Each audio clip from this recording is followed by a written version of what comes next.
Sampai saat ini perkembangan kasus di Kabupaten Kampung Gilir di bulan di akhir Januari itu ada beberapa kasus ya. Sampai saat ini kasus sudah mencapai 11 orang, dan posisi yang suspek diduga terkonfirmasi positif ada 4 yang dirawat di rumah sakit Kayagung. Sampai hari ini 4 orang dirawat. Iya.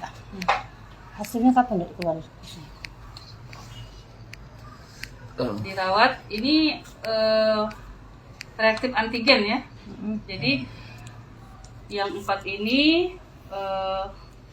suspek dengan hasil reaktif antigen. Berapa banyak data yang masuk bisa dirincikan, mulai dari yang terpapar, meninggal, sembuh, OTG, dan sebagainya.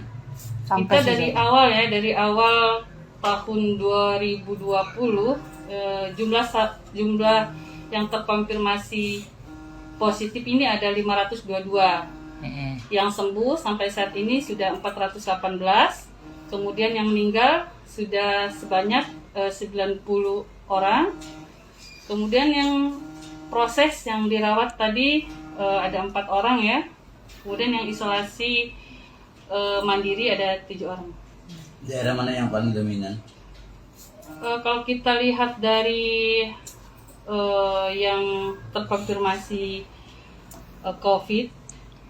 COVID ya, ini sudah COVID ini rata-rata di perkotaan. Mereka ini riwayatnya dari perjalanan luar kota atau dari mana terpapar? Bisa jadi banyak dari perjalanan, kemudian dari menghadiri undangan-undangan pesta dan kerumunan. Usia berapa yang rentan terpapar?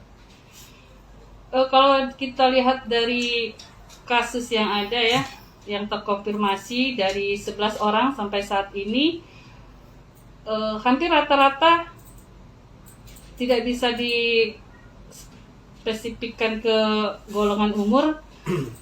Sepertinya COVID ini sekarang bisa siapa saja yang mungkin yang daya tahan tubuhnya sedang rendah, imunnya sedang turun, ini bisa saja terkonfirmasi.